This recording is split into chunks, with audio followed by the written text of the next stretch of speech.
سے تشریف لائے ہوئے ہمارے مہمان مولانا نیاز علی نیازی صاحب اور محفل کو کرواتے ہیں اور ان کے خطاب کے بعد ہی نماز عشاء انشاءاللہ ادا کی جائے گی۔ نعرہ تکبیر، نعرہ رسالت، دربار عالیہ بگھار شریف۔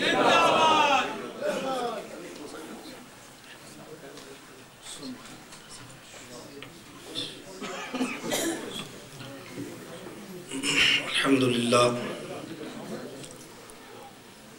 الحمدللہ وکفا سلام علی عبادہ الذین اصطفیٰ الصلاة والسلام علی من کان نبیا وآدم بین الطین والماء ما بعد فاعوذ باللہ من الشیطان الرجیم بسم اللہ الرحمن الرحیم ومن يطع الله والرسول فأولئك مع الذين أنعم الله عليهم من النبيين والصديقين والشهداء والصالحين وحسن أولئك رفيقا ذلك الفضل من الله وكفى بالله عليما صدق الله رازقنا العظيم وصدق رسوله النبي الكريم۔ بواد بلند پڑھ لیجئے الصلاة والسلام علیکہ یا سیدی یا رسول اللہ وعلا آلکہ و اصحابکہ یا حبیب اللہ الصلاة والسلام علیکہ یا رحمتا للعالمین وعلا آلکہ و اصحابکہ یا حبیب اللہ۔ بعدہ حمد الصلاة محترم و محتشم و مقتدر مشایخ و علماء کرام، پیر طریقت رہبر شریعت پیکر صدق و اخلاص سرمایہ اہل سنت حضرت علامہ پروفیسر ڈاکٹر ساجد الرحمن صاحب مدد اللہ علی، آستانہ عالیہ بگھار شریف، محبوب العلماء و استاذ العلماء والفضلاء، عالم نبیل فاضل جلیل حضرت علامہ پیر حبیب الرحمن صاحب محبوبی دامت برکاتہم القدسیہ، میری جماعت کے مقتدر علماء تشریف رکھتے ہیں اور مجھے فرمایا گیا ہے کہ 35 منٹوں پہ اذان بھی ہونی ہے اور دوسرے کان میں یہ بھی فرمایا گیا ہے کہ اعلیٰ حضرت کے شعر بھی سنانے ہیں اور تیسرے کان میں یہ بھی فرمایا گیا ہے کہ بیان بھی فرمانا ہے۔ واہ جی واہ، باتیں تین ہیں تو میں تینوں انشاءاللہ پورے کر کے دکھاتا ہوں۔ سامعین محترم، ایک بار بآواز بلند پڑھ لیں تاکہ اعلیٰ حضرت کے اشعار سرکار کی بارگاہ میں پیش صلی اللہ علیہ